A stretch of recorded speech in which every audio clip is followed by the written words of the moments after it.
Chapter 31. It occurred to Harry later that he really could have handled the picture situation a lot better than he did.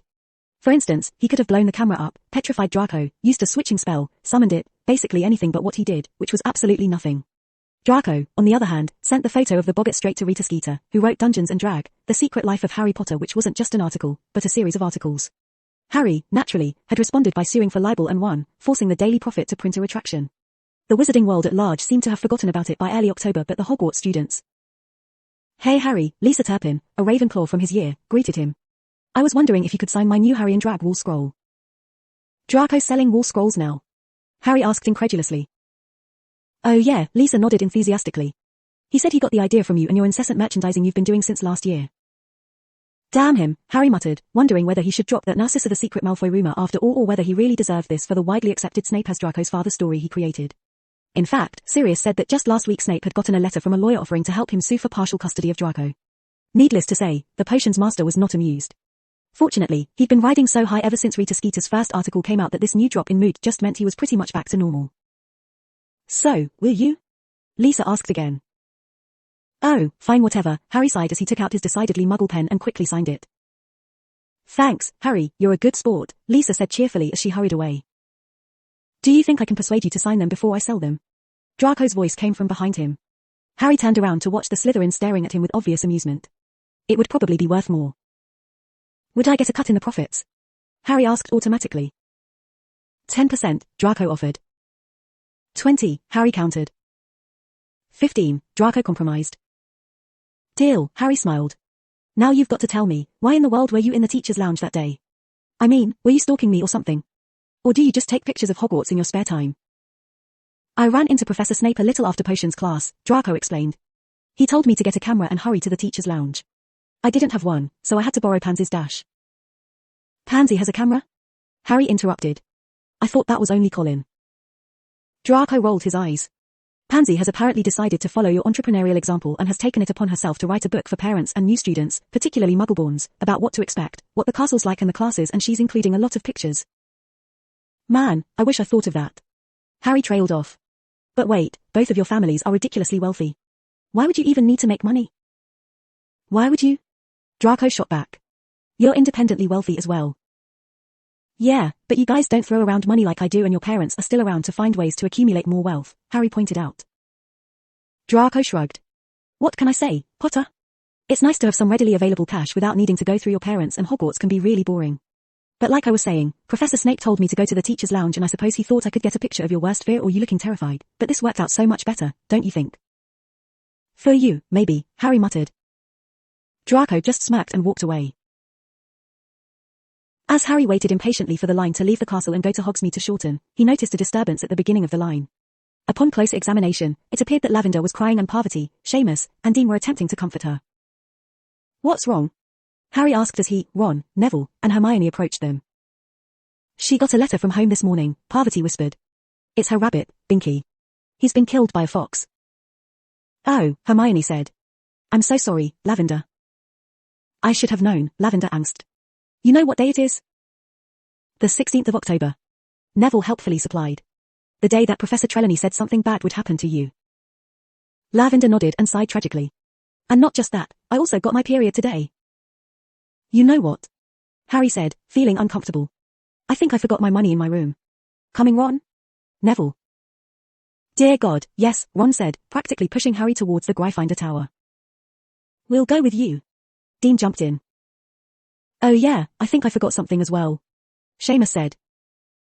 The moment the five boys were out of sight, they hid behind a wall. "Peast, Ginny," Harry called out as he saw the girl in question walking by. "What are you guys doing?" she asked, walking up to them. "We're hiding from Lavender because she's talking to Parvati and Hermione about girl things," Harry explained. "And so you're hiding," Ginny said, shaking her head in disgust. "Boys. What do you want me to do? Let you know when it's safe to come out?" "That would be great," Harry nodded. "All right," Ginny agreed. "If you buy me a box of Honeydukes chocolate." "Hell, if you let us know when they leave so we can avoid them for the rest of the day, I'll buy you 5. Ginny smiled at the thought and, after a few more minutes passed by, let them know it was safe to go. "Thanks, Ginny, you're a lifesaver," Harry said gratefully as they got back in line. "With the kind of heroics you get up to, it doesn't surprise me that you would think that," Ginny replied idly. Since Hagrid's first lesson was such a resounding success, even if it did ultimately result in Draco's photo revenge that he was still milking for all it's worth, he continued showing them exciting and rather dangerous creatures. Fortunately, Hermione managed to convince him to let them know in advance what they were going to be studying, and everyone always made sure to be well prepared, as doing otherwise could easily land them in the hospital wing. Potions was much the same as it had always been, with the exception that Neville was not putting a lot more effort into a class he knew he wasn't good at because he was worried that Snape would try to poison Trevor again with his potions if he screwed them up. Professor Trelawney seemed convinced that Harry, or rather, his facial disfigurement, was a true prodigy and often let him off with less homework, as he apparently did not need the extra help to establish his connection to his inner eye since he was already using it on a regular basis. Vaguely, Harry tried to remember the first time he'd used his scar excuse. He was fairly certain it was only supposed to be a one-time thing so he could do whatever he needed to do without having to bother with explanations for his future knowledge, but somehow, well, it was convenient. And he thought maybe the first time he bothered with that was when he went off to go blow Voldemort's cover his first year. Sirius and Remus, both interesting if unorthodox teachers, had begun competing to see which class the students preferred. Sirius, of course, always had amusing lectures and answered whatever question anyone threw at him, but Remus kept bringing in nice and non-lethal dark creatures. The end result, of course, was that history of magic and defense against the dark arts were both more exciting than they'd been in years. Or possibly ever, as Fred and George kept insisting that Binns had actually been hired by the founders of Hogwarts themselves. Of course, that was highly unlikely, but since when had that ever stopped the rumor mill? Harry, Sirius's voice jolted him out of his thoughts. Yeah? Harry asked. I couldn't help but notice that you received a postcard this morning, read it, set it on fire, then tried to set the ashes on fire. Care to tell me what that's all about? Sirius sounded rather amused. Harry rolled his eyes. Lockhart wrote to say his new book's done, he's dedicating it to me, and to remember that there's no such thing as bad publicity. Sirius laughed. Well, for a man who's determined to make people remember him, I guess there wouldn't be. Is this about the posters? Of course it's about the posters, Harry snapped. Draco sells them to whoever walks by and yet has somehow managed to convince people that they're a collector's item. Are people really that stupid? Do I really need to answer that? Sirius asked rhetorically. Since when is Draco so good at this kind of thing, anyway? Harry complained. That's just what you get for pissing off Narcissa, Sirius commiserated. She is a scary, scary lady. How do you think Lucius managed to stay out of Azkaban? Besides, this will all blow over soon enough. It's not that funny. Strangely enough, Harry didn't look comforted. You have 3 hanging in your classroom. Sirius was unrepentant. They're some of my only pictures of you, seeing as how I so cruelly abandoned you for most of your life.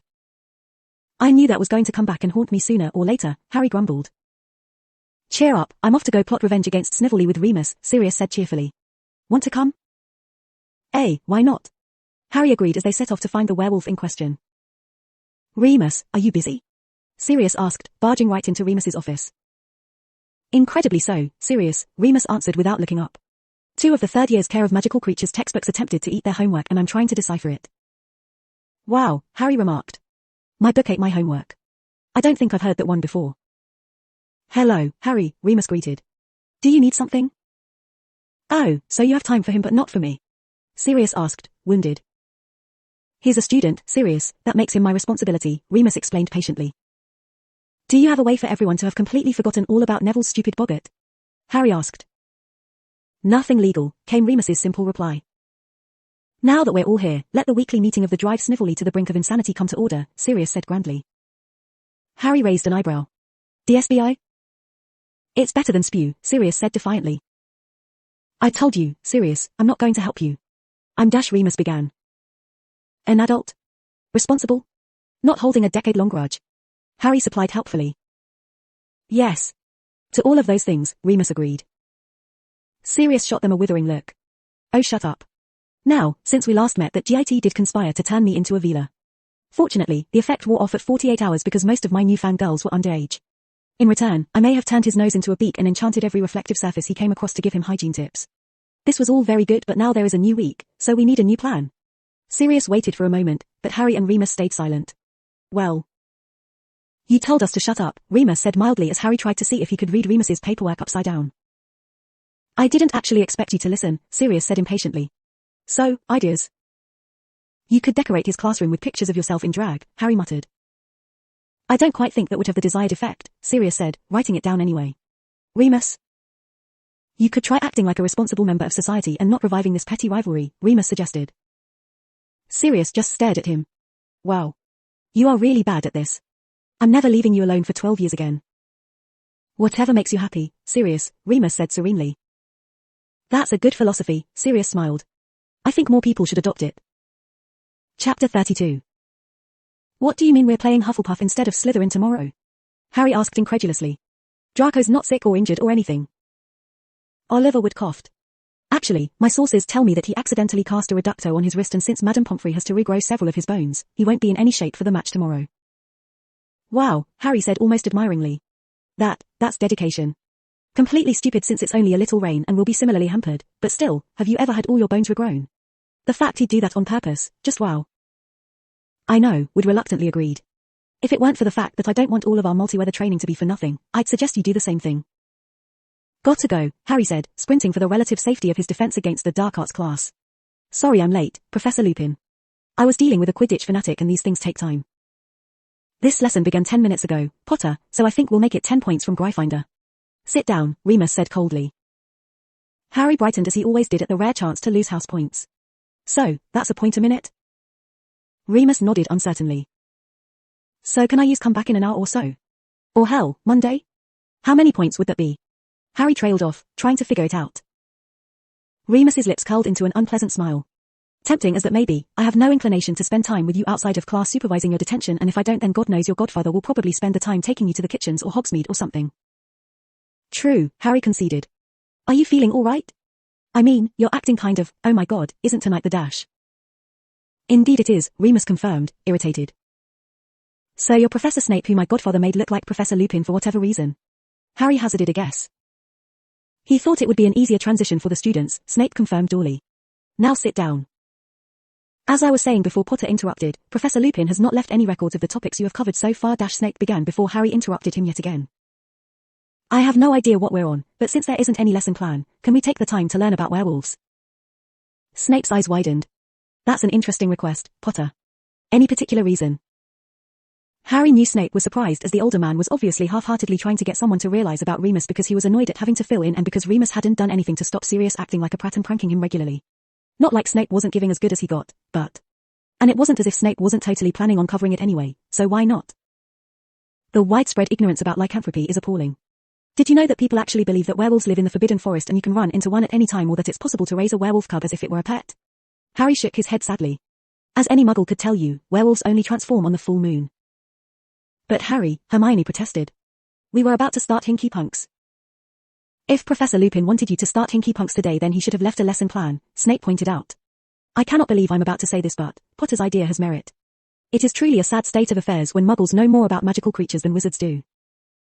Let's start with an easy question, Snape said. Can any of you other than Miss Granger, who has most likely memorized the textbook, tell me how you distinguish between the werewolf and the true wolf? Dean Thomas, bolstered by the fact that as a muggle-born he at least understood about the full moon, made use of that fact. A true wolf is around as a wolf all the time versus the once-a-month werewolf. Anything that we haven't already said? Snape tried again. If we get close enough to see the difference, then doesn't that mean that if it's a werewolf we're screwed anyway? Harry asked innocently. Potter, yelled Snape. Oh, right, I memorized the textbook. Sorry, Harry apologized. When no other answers were forthcoming, Snape tutted softly. I never thought I'd meet a third-year class who wouldn't even recognize a werewolf when they saw one. Even Lockhart got that across in his book on werewolves. I'm just saying, I don't think I can ever forgive you, Harry said solemnly. I said I was sorry. Cedric insisted. And it's not like I knew. You should have, Harry crossed his arms sullenly. I mean, for the love of God. Dementors come out of nowhere and swarm the field, and I heroically save everyone by casting a kick-ass Patronus, and the next thing I knew you had caught the snitch. I didn't notice they were there, Cedric tried to explain. How could you not notice? Harry asked skeptically. There was very poor visibility, Cedric defended. Harry just stared. But didn't you wonder about the sudden feeling of hopelessness? I thought it was because you guys were 50 points ahead and the storm was only getting worse, said Cedric. Fine, stick to your story. But you and I both know the truth. Harry said dramatically. Yes, and so does everyone else, Cedric said slowly, trying to keep calm. Here are your winnings, Harry. Luna arrived, Ginny trailing along behind her. Winnings? Cedric asked, surprised. But you lost the match. Harry made Luna bet that he would lose the match due to Dementor intervention, and the students, who really should know better than to take a seemingly ridiculous bet from Harry by now, just lost quite a bit of money, Ginny explained. Why didn't you do it yourself instead of using a proxy? Cedric inquired. Harry rolled his eyes. Please. The minute I bet against Gryffindor, they'll accuse me of throwing the match. But, there were Dementors, Cedric pointed out. They would probably accuse Harry of bringing them, Luna said. I still don't quite understand why Dementors are so pro-Hufflepuff though. I should write an article about it. You should, Harry agreed. I'll help. So Ginny, since I just heroically saved everyone, does that mean my hero streak cred just rose? It might, Ginny said thoughtfully. If it weren't for the fact that the teachers can probably produce a Patronus as well and you made a lot of money on this. Harry decided to take the opportunity to be melodramatic. Why do you hate me when all I give you is love? Ginny just rolled her eyes. Why would you bet on something so ridiculous anyway? My scar told me to, Harry explained. Your scar knew there would be Dementors, Ginny repeated. No idea, I didn't ask, Harry said breezily. Then why'd you do it? Ginny demanded. Because I have money to burn. Harry guessed. Why me? Ginny asked, annoyed. Would you mind if I interviewed you for the Quibbler? Luna asked Cedric. The Hufflepuff looked surprised. I guess not. Why, though? It's part of my investigation, Luna told him. A good reporter never goes into a story with any assumptions, so I need to determine if the Dementors were really supporting Hufflepuff in general or if they just like you. You think the Dementors like me? Cedric repeated. Is that good? Oh no, Luna shook her head vehemently. If they like you then they want to take your soul. If you cannot already produce a corporal Patronus like Harry then I recommend you ask Professor Lupin to teach you. Cedric nodded. I think I'll do that. And of course, there's always the matter of if the Dementors are rebelling against the Ministry of if someone from the Ministry itself sent them. With the great pictures I bought from Colin and Pansy, this may even make the front page. Luna exclaimed. May make? Harry asked. What were you planning to put on the front page? Luna smiled happily. It's Norbert's birthday. Don't you think you're being a little melodramatic? Harry asked, watching Oliver Wood attempt to drown himself in the sink. No, Wood muttered. But there's not even enough water in there for you to drown in, Harry pointed out. Wood's hand reached for the tap. Don't you dare, Harry swatted it away. Do you have any idea how hard it would be to find a keeper this late in the season? We'd probably have to end up using Ron. Is he any good? Wood asked, still valiantly trying to drown. Harry shrugged. He has some real talent but he freezes up when other people are watching, lets them play mind games with him to distract him from the game, and I really don't want to see what would happen if he were on the same team as the twins. Point, Oliver acknowledged. Besides, who on earth would be captain? Angelina could do it, Wood suggested. Look, I know I'm amazing and all but this is the first time in 3 years I've lost a match. We won the cup 2 years running. Harry reminded him. But we lost this match, Oliver sighed.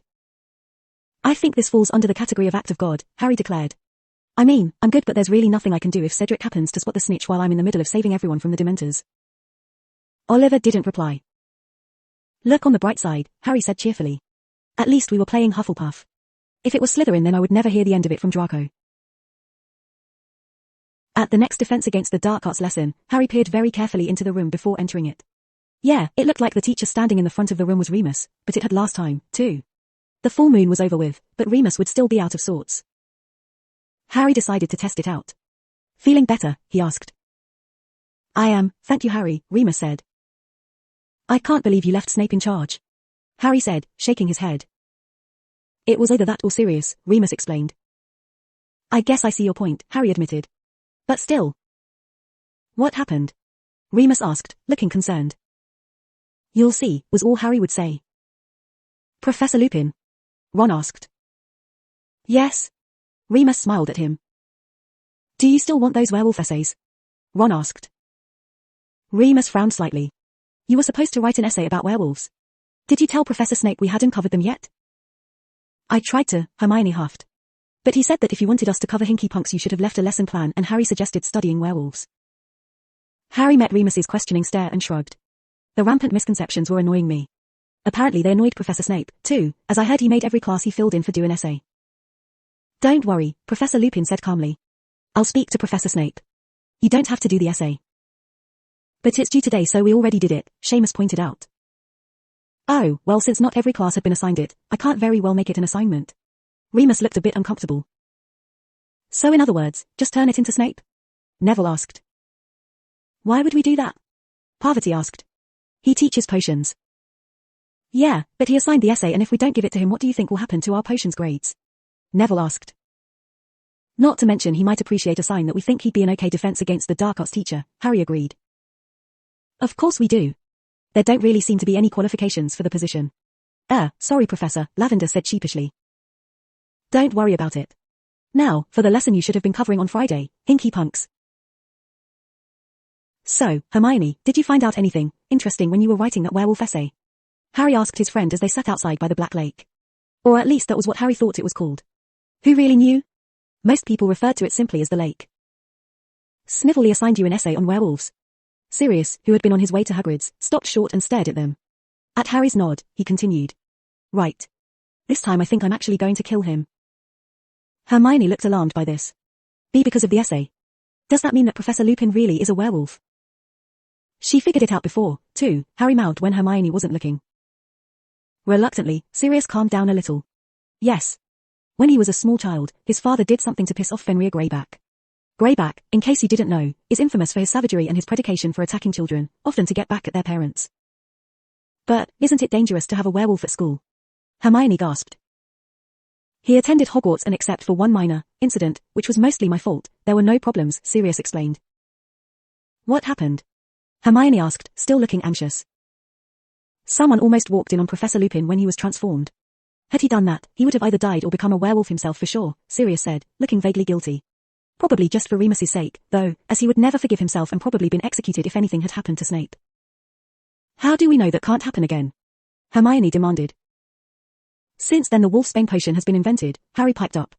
Professor Lupin still transforms physically but he doesn't mentally and so therefore it's perfectly safe. I suppose if Dumbledore thinks it's okay then it must be safe, Hermione said slowly. Harry had never thought he'd be grateful for Hermione's blind faith and unwavering loyalty to Dumbledore, but... although if that's the case, then why would Professor Snape assign us the essay? He must have known that someone could figure it out. Snape never liked Professor Lupin, Sirius explained. But he can't actually tell anyone so he's just hinting at it. It's just so immature it's unbelievable. Pot meat kettle, Harry muttered. The only really interesting that happened in the weeks to follow was the result of Luna and her father's investigation into the circumstances behind the Dementor's appearance. Harry really shouldn't have been surprised by the result, but he was anyway. Congratulations, Luna, Harry said. How in the world did you manage to track the attack back to Dolores Umbridge? A reporter's got to protect her sources, Harry, Luna said solemnly.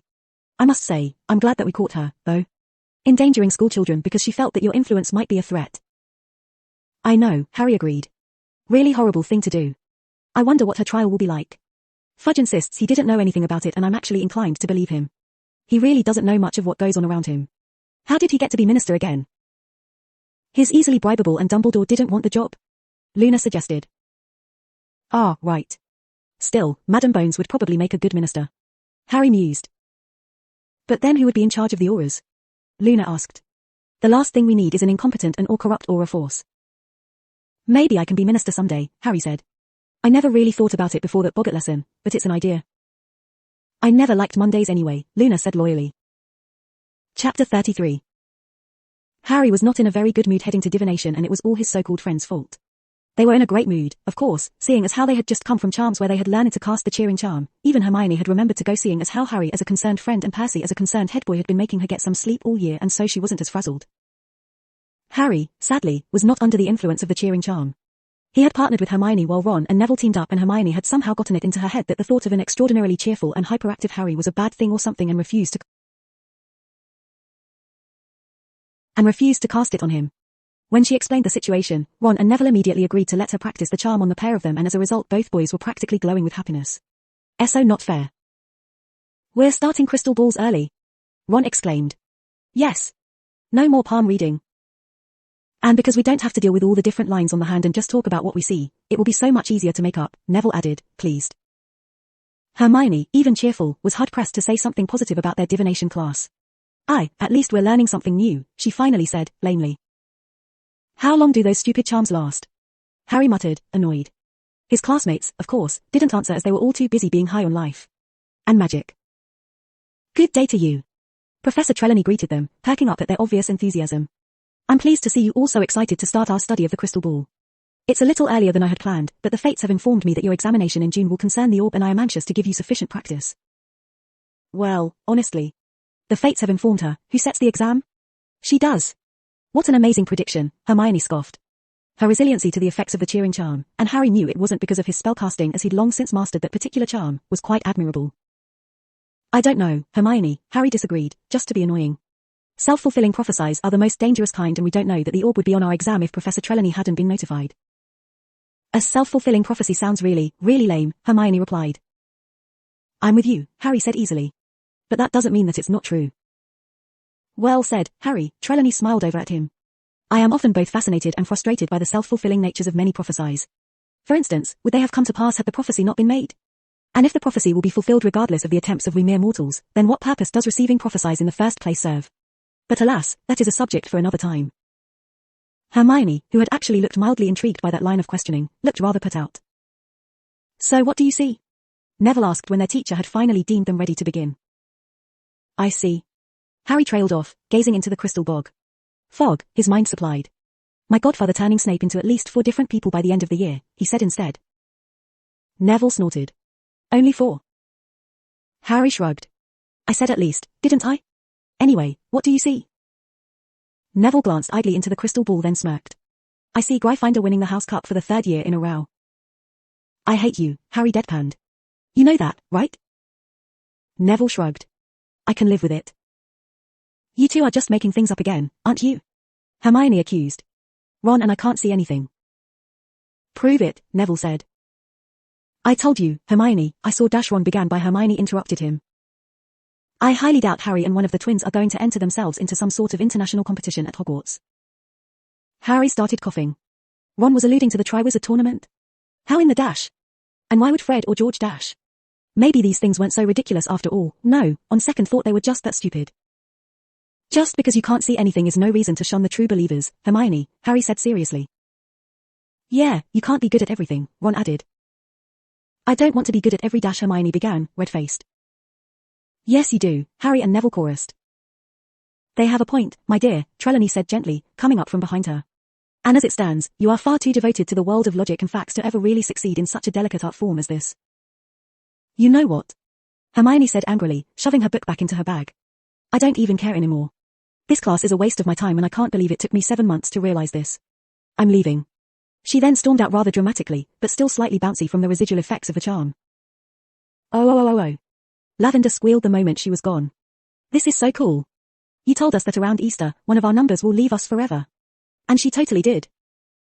Isn't that a little hasty? Seamus asked.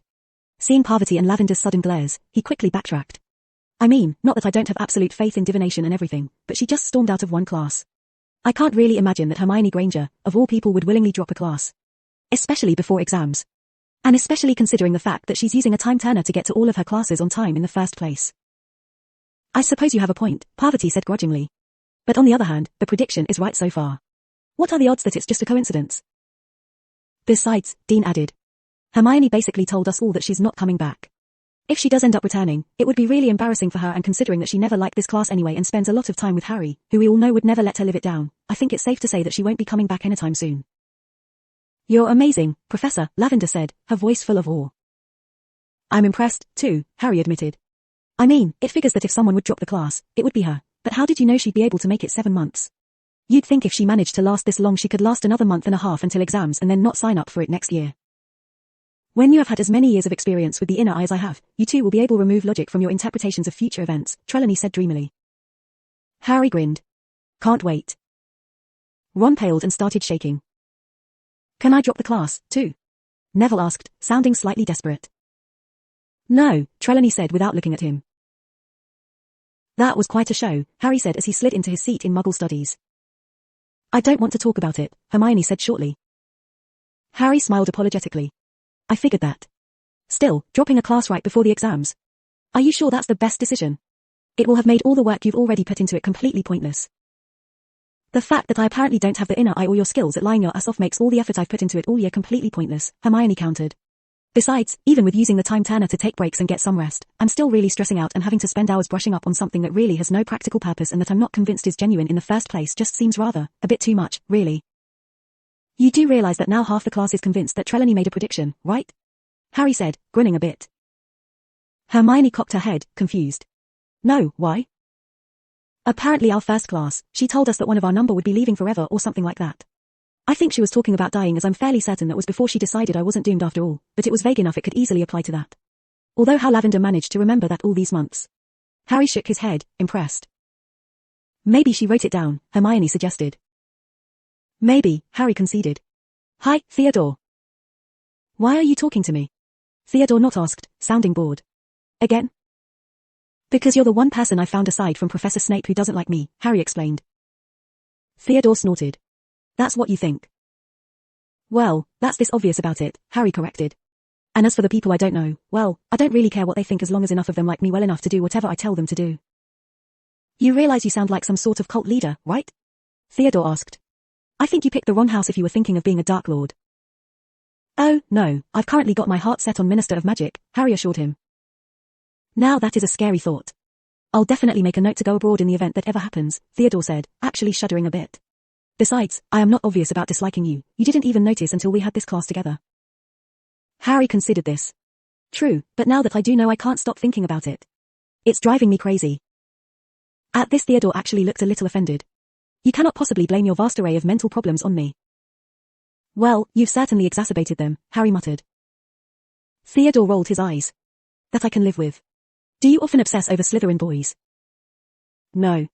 Harry lied, remembering those few months in second year and all of sixth year with Draco back when he was Malfoy and Snape, well, whenever anything went wrong, really. Hello class, Professor Burbage said, entering the room. Today I thought we'd take a break from our normal topics and instead examine how Muggles view magic. Let's start with divination. Hermione groaned loudly. Don't worry, Harry, you'll be fine, Hermione said, her terrified look belying her confident words. I know I will, Harry said, spreading some margarine on his toast. You've got a firebolt. Ron added, trying his hardest to support his supposedly anxious friend. I've had a firebolt for the other two matches as well, Harry pointed out. If you lose, you know Draco will never, ever let this go, right? As in ever, Neville reminded him gravely. I know, but the fact of the matter is that I've got a better broom and, what's more, I'm simply better at this than he is. The only time I've ever lost is due to circumstances beyond my control and if, for some ungodly reason, Dementors invade again, I'm catching the snitch then saving everyone's souls, Harry vowed. Good to see you have your priorities in order, Ginny said sarcastically. And speaking of, if you die, can I have your broom? Are you guys even listening? Harry demanded. I doubt it, Percy replied from a few seats over. But then, today's the day of the big match and everyone seems to have caught Quidditch fever. You don't, Harry pointed out, ignoring his spazzing friends in favor of someone that could usually be counted on to be sane. Well, unless his career was involved, but Percy hadn't even graduated yet. Oh trust me, compared to first year I have a great deal of enthusiasm for Quidditch, Percy countered.